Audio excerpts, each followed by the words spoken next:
মুষ্টিবদ্ধ করো, সমাজ থেকে সকল বৈষম্যের কবর রচনা করবার শপথ নাও। হে হতাশাগ্রস্ত জাতি, আসো আল কোরআনের কাছে, আমরা তোমাদেরকে মুক্তির বার্তা শোনাই, আমরা তোমাদেরকে সান্ত্বনার বাণী শোনাবো। আসো হাতে হাত রাখি, সমস্ত বৈষম্য, জুলুম, স্বৈরতন্ত্রের কবর রচনা করে আল্লাহর কোরআনের সমাজ গড়বার জন্য হাতে হাত রাখি। যদি ইনসাফ কায়েম না করা যায়, ইসলাম অনুসরণ করা যায় না, যদি বেইনসাফের বিরুদ্ধে লড়াই না করতে পারো, মিথ্যে মুসলমানিত্বের দাবি ত্যাগ করো। তুমি যদি ইনসাফের জন্য যুদ্ধ করতে না পারো, তুমি যদি বৈষম্যের বিরুদ্ধে লড়াই করার হিম্মত না রাখো, মুসলমানের মিথ্যা দাবি করা ভণ্ডামি ছাড়া কিছুই নয়। আর সর্বোপরি যদি একটি বৈষম্যহীন সমাজ গড়বার জন্য শাহাদাতের রক্ত দিতে হয়, আবু সাঈদদের মতো বৈষম্যের বিরুদ্ধে বুক পেতে দিয়ে জীবন দেওয়ার জন্য শপথ নিতে হবে। কোরআনে পাকের এক একটা আয়াত, কোরআনের এক একটা বিধান আল্লাহর জমিনে বাস্তবায়ন করার জন্য আমাদের জীবন যৌবনের বাজি লাগায় দিতে হবে, বাজি লাগায় দিতে হবে ইনশাআল্লাহ। ইনসাফ কায়েম করতে গিয়ে ছুরি যদি নিজের সন্তানের হাতের উপর দিয়ে যায়, সে হাত স্তব্ধ হয়ে যাবে না, সে হাত থমকে দাঁড়াতে পারবে না। যেখান দিয়ে ইনসাফ যাবে সেখান দিয়ে ইনসাফকে চালিয়ে দিতে হবে। এই সমাজ, এই জমিন এখন বিপ্লবী চায়। সে বিপ্লব আব্রাহাম লিঙ্কনের আদর্শের বিপ্লব নয়, সে বিপ্লব কার্ল মার্কস, মাও সেতুং আর লেনিনদের বিপ্লব নয়। বাংলার মাটি আরেকটা বিপ্লব দেখতে চায়, সে বিপ্লব হবে আল কোরআনের বিপ্লব, সে বিপ্লব হবে ইসলামী সমাজ গঠনের বিপ্লব। সেই বিপ্লবের জন্য 2000 যুবক নয়, যদি 2 লক্ষ যুবকের তাজা বুকের শাহাদাতের রক্তের প্রয়োজন হয়, সে রক্ত দেওয়ার জন্য শহীদ ঈদগাহে কারা কারা জমায়েত হবে, কারা কারা জমায়েত হবে। হ্যাঁ, এটা শুধু কথার কথা না, শপথ। এটা কথার কথা না, শপথ। এটা অঙ্গীকার। কার সাথে? কার সাথে?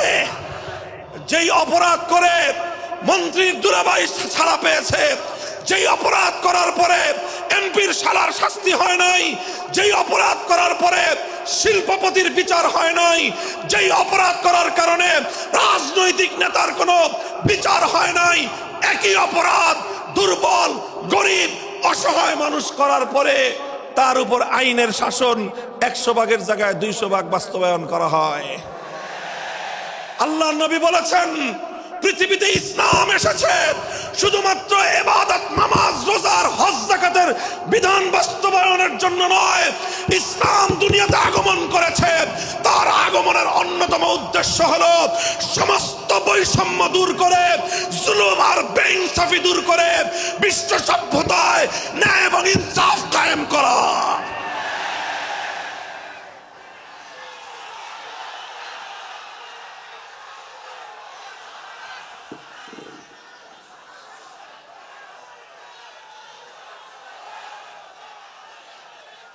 মনে রাখবেন, বৈষম্যহীন সমাজ গড়া এটা শুধু বৈষম্য বিরোধী ছাত্র নেতৃবৃন্দের দায়িত্ব নয়। বৈষম্যহীন সমাজ গড়া এটা শুধুমাত্র বৈষম্য বিরোধী ছাত্র নেতৃবৃন্দের দায়িত্ব নয়। বৈষম্যহীন সমাজ গড়া সর্বপ্রথম আল কোরআনের সৈনিকদের দায়িত্ব। বৈষম্যহীন সমাজ গড়া সর্বপ্রথম আল্লাহর নবীর সত্যিকার উম্মতদের দায়িত্ব। ওঠো, দাঁড়াও, হাত মুষ্টিবদ্ধ করো, সমাজ থেকে সকল বৈষম্যের কবর রচনা করবার শপথ নাও। মুহতারাম হাজিরিন, কথাটা খুব জায়গা লক্ষণীয়, শোনার বিষয়। যারা একটা বৈষম্যহীন সমাজ দেখতে চাও, যারা জুলুম এবং অত্যাচারে অতিষ্ঠ হয়ে গিয়েছ, যাদের জীবনকে এই ধরনের অন্যায়, অবিচার, জুলুম, শোষণ, স্বৈরতন্ত্র যাদের অন্তর হৃদয়কে জ্বালিয়ে পুড়িয়ে ছারখার করে দিয়েছে, হে হতাশাগ্রস্ত জাতি, আসো আল কোরআনের কাছে, আমরা তোমাদেরকে মুক্তির বার্তা শোনাই, আমরা তোমাদেরকে সান্ত্বনার বাণী শোনাবো। আসো হাতে হাত রাখি, সমস্ত বৈষম্য, জুলুম, স্বৈরতন্ত্রের কবর রচনা করে আল্লাহর কোরআনের সমাজ গড়বার জন্য হাতে হাত রাখি। দেখেন, আল্লাহ পাক রব্বুল আলামিন যুগে যুগে যত নবী রাসূল প্রেরণ করেছেন, যুগে যুগে যত আসমানি কিতাব আল্লাহর পক্ষ থেকে অবতীর্ণ হয়েছে, কেন হয়েছে? শুধুমাত্র মুসল্লিদের সমাজ গড়বার জন্য নয়, শুধুমাত্র রোজাদার সমাজ গড়ার জন্য নয়, অবশ্যই কোরআন এবং কিতাব নাজিল হয়েছে নামাজের জন্য, অবশ্যই কোরআন এবং কিতাব নাজিল হয়েছে রোজা, হজ, যাকাত সহ আল্লাহ পাকের যাবতীয় বিধান সমাজে বাস্তবায়ন করার জন্য। তবে একমাত্র এটাই উদ্দেশ্য নয়, বরং সমস্ত কিতাব, সমস্ত নবী রাসূল দুনিয়াতে আগমন করার অন্যতম একটা মৌলিক লক্ষ্য। কোরআনে পাকের সূরাতুল হাদীদ থেকে তেলাওয়াত করেন, অর্থ বুঝেন, মর্ম বুঝার চেষ্টা করেন। লাকাদ আরসালনা রুসুলানা বিল বায়িনাতি ওয়াল হুদা ওয়া আনজালনা মাআহুমুল কিতাবা ওয়াল মিজান লিয়াকুমান নাসু বিল কিসত। আল্লাহ কোরআন বলছে যে আমি নবী রাসূল পাঠিয়েছি, আসমান থেকে যুগে যুগে কিতাব নাজিল করেছি। এই সব কিছুর অন্যতম একটা উদ্দেশ্য হলো লিয়াকুমান নাসু বিল কিসতি। কোরআন নাজিলের উদ্দেশ্য, নবী প্রেরণের উদ্দেশ্য, শরীয়ত প্রেরণের উদ্দেশ্য, ধর্ম প্রেরণের উদ্দেশ্য হলো, অন্যতম উদ্দেশ্য হলো লিয়াকুমান নাসু বিল কিসতি। মানব সমাজ থেকে অন্যায়, অবিচার, জুলুম, শোষণ দূরীভূত করে ন্যায় এবং ইনসাফ কায়েম করা, এটাই হলো ইসলামের অন্যতম মৌলিক লক্ষ্য। যদি ইনসাফ কায়েম না করা যায়, ইসলাম অনুসরণ করা যায় না। যদি বেইনসাফের বিরুদ্ধে লড়াই না করতে পারো, মিথ্যে মুসলমানিত্বের দাবি ত্যাগ করো। তুমি যদি ইনসাফের জন্য যুদ্ধ করতে না পারো, তুমি যদি বৈষম্যের বিরুদ্ধে লড়াই করার হিম্মত না রাখো, মুসলমানের মিথ্যা দাবি করা ভণ্ডামি ছাড়া কিছুই নয়।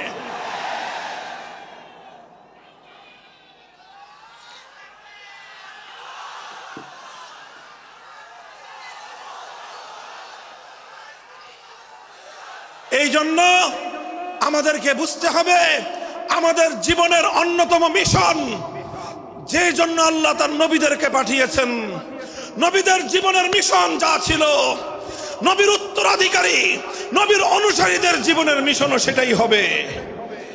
বলেন কথা ঠিক না বেঠিক? যে পথে গিয়েছে নবীদের জীবন, সে পথে যাবে আমাদের জীবন। যেটা ছিল নবীদের ভীষণ, সেটাই হবে আমাদের ভীষণ। যদি এটাই হয় সত্য কথা, এটাই যদি হয় শপথ, তবে বৈষম্যহীন সমাজ গড়বার জন্য যা করতে হয় তাই করা আমার আর তোমার জিম্মাদারি। যদি সেজন্য আমাদেরকে ঘাম ঝরাতে হয়, ঘাম ঝরানো আমাদের দায়িত্ব। আর যদি সেজন্য চোখের অশ্রু দিতে হয়, চোখের অশ্রু দেওয়া আমাদের দায়িত্ব। যদি সম্পদের কোরবানি করতে হয়, মাল সম্পদের কোরবানি করা, সেটাই আমাদের জীবনের দায়িত্ব এবং উদ্দেশ্য। আর সর্বোপরি যদি একটি বৈষম্যহীন সমাজ গড়বার জন্য শাহাদাতের রক্ত দিতে হয়, আবু সাঈদদের মতো বৈষম্যের বিরুদ্ধে বুক পেতে দিয়ে জীবন দেওয়ার জন্য শপথ নিতে হবে।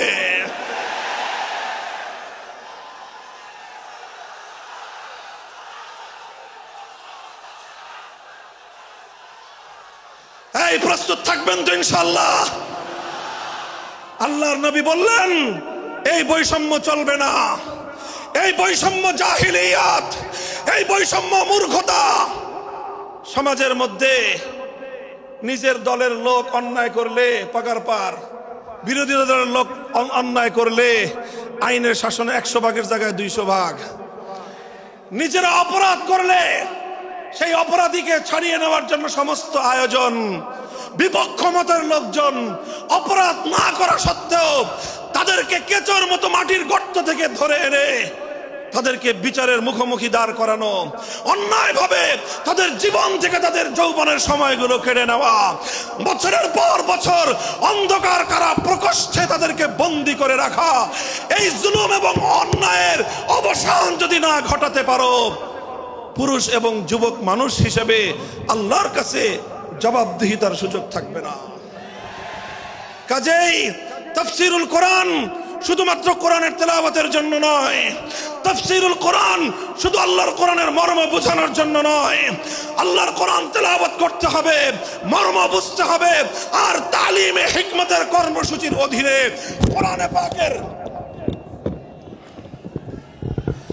কোরআনে পাকের এক একটা আয়াত, কোরআনের এক একটা বিধান আল্লাহর জমিনে বাস্তবায়ন করার জন্য আমাদের জীবন যৌবনের বাজি লাগায় দিতে হবে ইনশাআল্লাহ। হযরত রাসূল আকরাম সাল্লাল্লাহু আলাইহি ওয়াসাল্লাম বলছিলাম, জাতির উদ্দেশ্যে প্রদত্ত মক্কা বিজয়ী মহাবীর আমিরুল মুমিনিন নবিয়ুল্লাহ খলিফাতুল্লাহ ফিল আরদ খলিফাতুল মুসলিমিন মুহাম্মদুর রাসূলুল্লাহ সাল্লাল্লাহু আলাইহি ওয়াসাল্লামের বক্তব্যের কথা আল্লাহর নবী বললেন, বৈষম্যের কারণে আল্লাহ পাক রব্বুল আলামিন পৃথিবীর বহু জাতিকে ধ্বংস করে দিয়েছেন। সুতরাং শুনে রেখো, আমার দ্বারা বৈষম্য হবে না। শুধু আমার বংশের লোক দেখে, আমার গোত্রের লোক দেখে, আমার রক্তের আত্মীয়তার সূত্রের কারণে আমি অপরাধ প্রমাণিত হওয়ার পরেও তার উপর কোরআনের বিধান বাস্তবায়ন করব না, এটা আমার দ্বারা সম্ভব নয়। এরপরে আল্লাহর নবী যেই কথাটি বললেন, সেই কথা যদি আল্লাহর নবী হাদিসে না বলতেন, তাহলে সেই কথা উচ্চারণ করতে আমাদের জিহ্বা কেঁপে উঠত, আমাদের বক্ষ প্রকম্পিত হতো। আল্লাহর নবী বললেন, ওয়াল্লাহ লাউ আন্না ফাতিমাতা বিনতা মুহাম্মাদিন সারাকাত লাকাতাতু ইয়াদাহা, ওয়াল্লাহি লাউ আন্না ফাতিমাতা বিনতা মুহাম্মাদিন সারাকাত লাকাতাতু ইয়াদাহা। শুধু আমার দাদির গোত্র, আমার বংশের ফাতেমা নামনি মহিলা নয়, আজ যদি আমি মুহাম্মদুর রাসূলুল্লাহর কলিজার টুকরা মেয়ে, আমার জীবনের সবচেয়ে আদরের সন্তান ফাতেমা যদি আজকে চুরি করে ধরা পড়তো, আমি আল্লাহর শপথ করে বলি, আমি তার হাত কেটে দিতে এতটুকু দ্বিধা করতাম না। মুহতারাম হাজিরিন, এটাই হলো তালিমে হিকমত। আল্লাহর কোরআনের বিধান বাস্তবায়ন করতে গিয়ে ছুরি যদি নিজের সন্তানের গলার উপর দিয়ে যায়, ইব্রাহিম খলিলুল্লাহর মতো ছুরি চালায় দিতে দ্বিধা করা যাবে না। যদি ইনসাফ কায়েম করতে গিয়ে ছুরি যদি নিজের সন্তানের হাতের উপর দিয়ে যায়, সে হাত স্তব্ধ হয়ে যাবে না, সে হাত থমকে দাঁড়াতে পারবে না। যেখান দিয়ে ইনসাফ যাবে সেখান দিয়ে ইনসাফকে চালিয়ে দিতে হবে। রাসূল আকরাম সাল্লাল্লাহু আলাইহি ওয়াসাল্লাম ঘোষণা করলেন, আল্লাহর আয়াত নাযিল হলো, ইয়া আইয়ুহাল্লাযীনা আমানুত্তাকুল্লাহ ওয়া যারু মা বাকিয়া মিনার রিবা ইন কুনতুম মুমিনিন। হে মুমিনগণ, সুদকে তোমরা পরিহার করো যদি ঈমানদার হয়ে থাকো। যদি ঈমানদার হয়ে থাকো, কি করো তোমরা? সুদকে পরিহার করো। কি করো? ইত্তাকুল্লাহ, তোমরা আল্লাহকে ভয় করো। ওয়াজারু মা বাকিয়া মিনার রিবা, সুদের যা অবশিষ্ট আছে এই সব কিছু তোমরা পরিহার করো। আর যদি না করো, সুদ যদি তোমরা পরিহার না করো, ফাজানু বিহারবিম মিনাল্লাহি ওয়া রাসূলিহি, আল্লাহ এবং তার রাসূলের পক্ষ থেকে যুদ্ধের ঘোষণা শুনে নাও। হে জাতি, হে মুসলিম সম্প্রদায়, আমরা তোমাদের কাছে পয়গাম পৌঁছে দিতে চাই, আল্লাহর উপর বিশ্বাসী জাতি, আল্লাহর নবীর উপর আস্থাশীল জাতি কোনোদিন সুদি কারবার করতে পারে না। সুদ ভিত্তিক অর্থ ব্যবস্থা দিয়ে তাদের সমাজ চলতে পারে না। আল্লাহর উপর বিশ্বাসীদের সমাজ যদি হয় সুদ ভিত্তিক, তার অর্থ হলো রাত দিন আল্লাহ এবং তার রাসূলের সঙ্গে তারা যুদ্ধে লিপ্ত। যেই মুসলিম জাতি আল্লাহর সাহায্য নিয়ে বিশ্বব্যাপী বিজয়ী হওয়ার স্বপ্ন দেখে, সে মুসলিম জাতি যদি স্বয়ং আল্লাহর সঙ্গে যুদ্ধে লিপ্ত থাকে, তাদের জীবনেও কল্যাণ এবং বিজয় আসার সম্ভাবনা নাই। এই জন্য মুসলিম জাতির উত্থানের জন্য, মুসলমানদের বিজয়ের পূর্ব শর্ত হলো সুদ পরিহারের মাধ্যমে আল্লাহর সঙ্গে যুদ্ধ বন্ধ করতে হবে, আল্লাহর পক্ষ থেকে সাহায্য চাইতে হবে। কোরআনের আয়াত, সূরা বাকারার আয়াত, এই আয়াত নাজিল হওয়ার পরে আল্লাহর নবী শুধু তেলাওয়াত করে দায়িত্ব ক্ষান্ত করেন নাই, শুধু সুদের মর্ম বুঝিয়ে নিজের দায়িত্ব ক্ষান্ত করেন নাই। তৃতীয় দায়িত্ব তালিমে হিকমত, সুদকে সমাজ থেকে সমূলে উৎখাত করার উদ্যোগ নিয়েছেন। বলেন সুবহানাল্লাহ। শুধু আলোচনা করে, বক্তৃতা দিয়ে নবীর দায়িত্ব শেষ হয় নাই, শুধুমাত্র তাফসীর করে দিয়ে নবীর দায়িত্ব ক্ষান্ত হয় নাই, বরং এক একটা বিধান, আল্লাহর এক একটা আয়াত কিভাবে সমাজে বাস্তবায়ন করা লাগে, করা যায়, নবীজি প্র্যাকটিক্যাল ভাবে তার উদ্যোগ গ্রহণ করেছেন। কিভাবে উদ্যোগ নিয়েছেন? সুদের বিরুদ্ধে কি উদ্যোগ নিয়েছিলেন?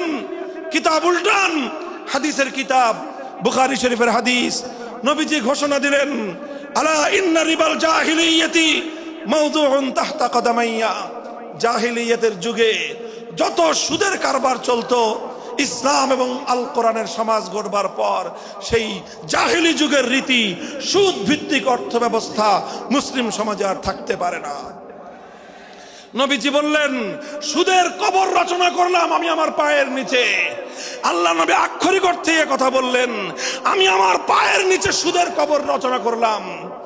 এরপরে আল্লাহ নবী ঘোষণা দিলেন, অনেকে আছো তোমরা যারা আগে কুফরির জমানায় জাহিলিয়াতের যুগে সুদের উপর লগ্নি করেছো, সুদের উপর মানুষকে ঋণ দিয়েছো, সুদী মহাজন যারা সুদের ভিত্তিতে মানুষকে টাকা দিয়েছো, এইরকম কাজ কারবার যারা করত, সেই যুগে তাদের মধ্যে একজন ছিলেন স্বয়ং আল্লাহর নবীর চাচা হযরত আব্বাস বিন আব্দুল মুত্তালিব রাদিয়াল্লাহু আনহু। মক্কার ঘরে ঘরে আব্বাস রাদিয়াল্লাহু আনহু মানুষের কাছে ঋণ টাকা দিতেন, টাকা পাওনা ছিল এবং সকল টাকা লগ্নি করা ছিল, বিনিয়োগ করা ছিল সুদের ভিত্তিতে। আল্লাহর নবী ঘোষণা করলেন, জাহেলি যুগের সমস্ত সুদ আমি আল্লাহর নবী মওকুফ ঘোষণা করলাম। সর্বপ্রথম যেই সুদ আমি মাফ ঘোষণা করলাম সেটা হলো আমার চাচা আব্বাসের সুদ। কাউকে আমার চাচার কাছ থেকে যারা ঋণ নিয়েছিল, কেউ আর আমার চাচার সুদ দিতে হবে না, শুধুমাত্র মূল পুঁজিটা ফেরত দিবে। সুদ আজ থেকে কবর রচনা করা হলো। হে মুসলমান, যেই সুদের কবর রচনা করে সেই কবরের উপর ইসলামের বিজয়ের বুনিয়াদ কায়েম হয়েছিল, ইসলামের বিজয়ের কেতন উড়েছিল। অন্যায় বৈষম্যের কবর রচনা করে, সুদ ভিত্তিক অর্থ ব্যবস্থার কবর রচনা করে আজ মুসলমানেরা আবার সেই কবর খুঁড়ে সেখান থেকে জুলুম, অত্যাচার, সুদ ভিত্তিক অর্থ ব্যবস্থাকে কবরের পচা মাল, কবরের মরা পচা করা লাশ মুসলিম সমাজের মধ্যে আবার পুনর্বাসিত করেছে। এজন্যই আজ মুসলমানদের এই অধপতন।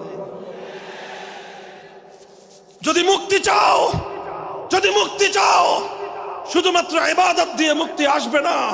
ইবাদত যেমন করতে হবে, যেরকম নামাজ, রোজা, হজ, যাকাত, তাসবিহ, তাহলিল আদায় করতে হবে, ঠিক একই ভাবে সমাজ সংস্কার করার জন্য সমাজ থেকে জুলুম দূর করতে হবে, বৈষম্য দূর করতে হবে, বেইনসাফি দূর করতে হবে, সুদ ভিত্তিক অর্থ ব্যবস্থার বিরুদ্ধে জাতীয়ভাবে ঐক্য গড়ে তুলে সুদের বিরুদ্ধে যুদ্ধ ঘোষণা করতে হবে। রাজি আছেন তো ইনশাআল্লাহ? আল্লাহ পাক তৌফিক দান করেন। হাত নামান। 3 দফা কর্মসূচি গেল, তালিমে হিকমত সর্বশেষ আলোচনা ও সমাপ্তির দিকে। নবীজির 4 নম্বর কর্মসূচি হলো ওয়ায়ুআল্লিমুহুমুল কিতাবা ওয়াল হিকমাতা ওয়া ইউযাক্কিহিম। ইউযাক্কিহিম অর্থ হলো তাজকিয়া। তাজকিয়ার অনেক অর্থ। তাজকিয়া বলে শুধুমাত্র পীর মুরিদি বোঝানো হয়, তাজকিয়া বলে শুধুমাত্র তাসাউফ চর্চা বোঝানো হয়, তাজকিয়া বলে শুধুমাত্র কিছু ওজিফা আদায় করা বোঝানো হয়। তাজকিয়ার আসল সারমর্ম হলো, একটু লক্ষ্য করে বুঝেন, খুব গভীর এবং তাৎপর্যময় একটা কথা। তাজকিয়ার মূল অর্থ হলো, দেখেন কর্মসূচি ছিল কয়টা? 4টা। 1 নম্বর কর্মসূচি ছিল তেলাওয়াতে কিতাবুল্লাহ, আল্লাহর কিতাবের তেলাওয়াত। 2 নম্বর কর্মসূচি ছিল তালিমে কিতাব, কিতাবুল্লাহ, আল্লাহর কিতাবের মর্ম বুঝানো। 3 নম্বর কর্মসূচি ছিল তালিমে হিকমত, অর্থাৎ আল্লাহর কিতাবের প্রত্যেকটা বিধান, প্রত্যেকটা বিষয়কে প্র্যাকটিক্যাল আমলে পরিণত করা, কার্যে পরিণত করা। কথা ঠিক না বেঠিক? 3 নম্বর কর্মসূচি হলো শুধু আমলে পরিণত করাই দায়িত্ব শেষ নয়, বরং আমলে পরিণত করার পরেও আরো অগ্রসর হতে হবে। 4 নম্বর কর্মসূচি হলো আল্লাহর কোরআনকে নিজের আখলাক এবং নিজের চরিত্রে পরিণত করা।